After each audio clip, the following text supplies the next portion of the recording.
15. Now the tax collectors and sinners were all gathering around to hear Jesus.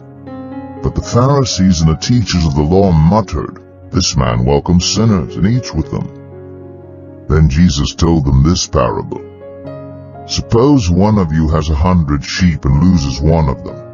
Doesn't he leave the 99 in the open country and go after the lost sheep until he finds it? And when he finds it, he joyfully puts it on his shoulders and goes home. Then he calls his friends and neighbors together and says, "Rejoice with me, I have found my lost sheep." I tell you that in the same way there will be more rejoicing in heaven over one sinner who repents than over 99 righteous persons who do not need to repent. Or suppose a woman has 10 silver coins and loses one. Doesn't she light a lamp, sweep the house, and search carefully until she finds it?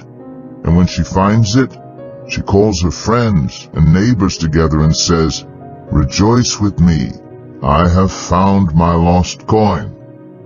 In the same way I tell you, there is rejoicing in the presence of the angels of God over one sinner who repents.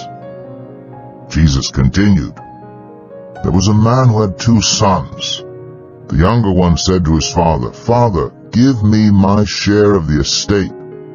So he divided his property between them. Not long after that, the younger son got together all he had, set off for a distant country, and there squandered his wealth in wild living. After he had spent everything, there was a severe famine in the whole country, and he began to be in need.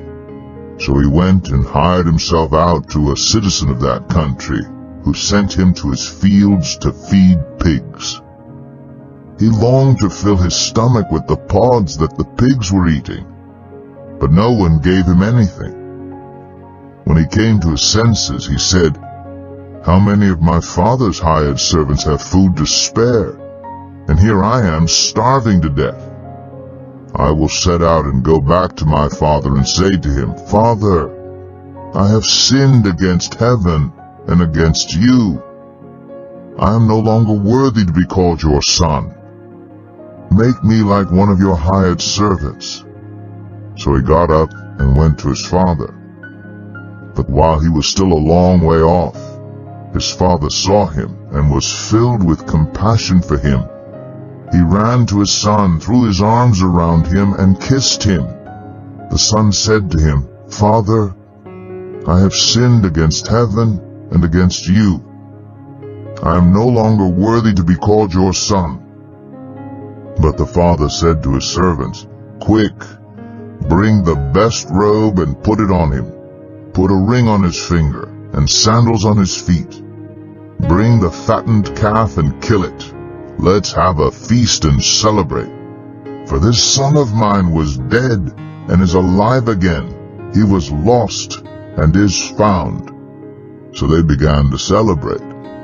Meanwhile, the older son was in the field. When he came near the house, he heard music and dancing. So he called one of the servants and asked him what was going on. 'Your brother has come,' he replied, 'and your father has killed the fattened calf because he has him back safe and sound.' The older brother became angry and refused to go in.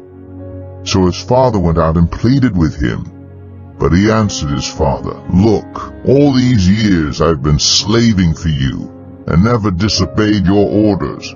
Yet you never gave me even a young goat so that I could celebrate with my friends. But when this son of yours, who squandered your property with prostitutes, comes home, you kill the fattened calf for him.' 'My son,' the father said, 'you are always with me, and everything I have is yours. But we had to celebrate and be glad, because this brother of yours was dead and is alive again. He was lost and is found.'"